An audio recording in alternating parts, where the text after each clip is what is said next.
olunaku lwa Idi munnange ate lwatandise dda era nga wotambulako muganda wange ate ebigambo bitandise okutambula era nga munnange kaseera ka Idi kasembedde. Kakati nno mwana mulenzi munnange ate Chameleone yakubye akalango muganda wange awo kasanze ku mukutu ogwa TikTok kabadde katambula era nga byengenda okubeera nga nkutuusako. Ate mu maaso awo nina munnange ate King Saha ne Spice Diana beeguddeko munnange eside eyo e Masaka. Byengenda okubeera nga nkutuusako bampita Jaminati nsinzira ku Jaminati Yogi. Ngenda sooka nno nkutegeezeko nti no Chameleone nga wembadde nkutegeezezza wakubye akalango wali muganda wange aka Idi alina gy'agenda okubeera munnange eside eno. Simba ataka ukataka jamii Uganda Super Size Africa Worldwide mbagamati Idi Alfiti Kapeka Peaceful Garden omuntu yogenda kunyoka ngomegera sinogoma Kapeka Idi Day tugenda kubeera awo ku Peaceful Gardens e Kapeka. Sichidda mungu isi. Assalamu alaikum warahmatullahi wabarakatuh. Twesangeyo. Tewali kyatasobola munnange atekola.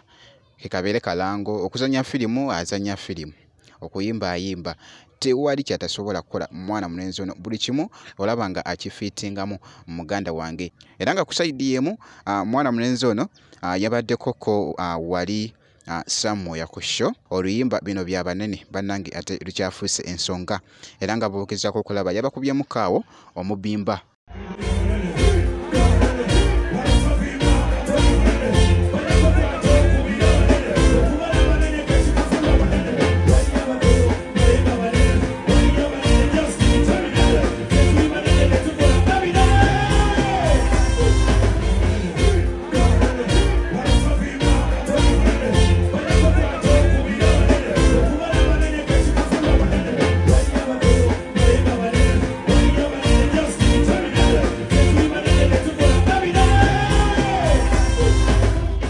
Boy kityo nno munnange ate bwe kyatambudde eside eyo nakakatambi ku show gye yabadde eside eyo mwana mulenzi era nga bwenti bwe mukyekinzeko segenda kubeera nga ndwawoko ate awo kankugyeko nkutegeezeko nti no Spice Diana munnange Masaka wali ne King Saha beeguddeko ku stage bannange kyabadde ku stage wali King Saha yasose n'abawa mukaawo omubimba era nga bongezaako okulaba akatambi ako.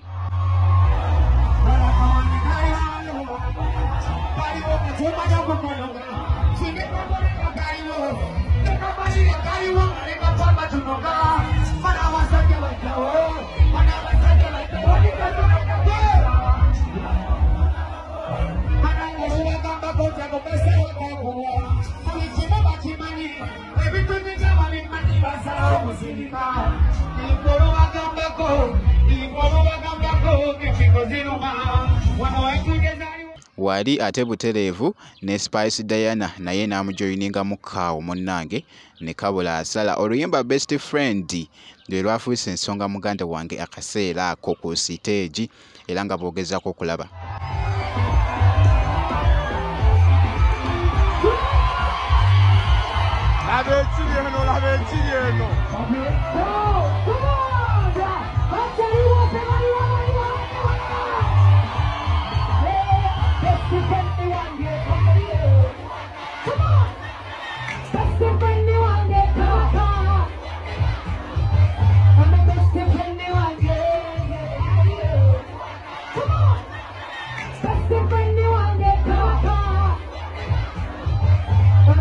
Naye nga bwe kityo munnange ate Spice Diana ne King Saha engeri gye beeguddeko ku stage e Masaka ku show yabadde successful era nga bogezaako okulaba abantu babadde bangi mu kifo munnange era nga bogezezzaako okulaba. Kakati nno bwenti bwenkoze kakasa nti no subscribinga kosa ate n'okulayikinga video ngenda kubeera nga nkomawoko mu maaso eyo n'ebirala.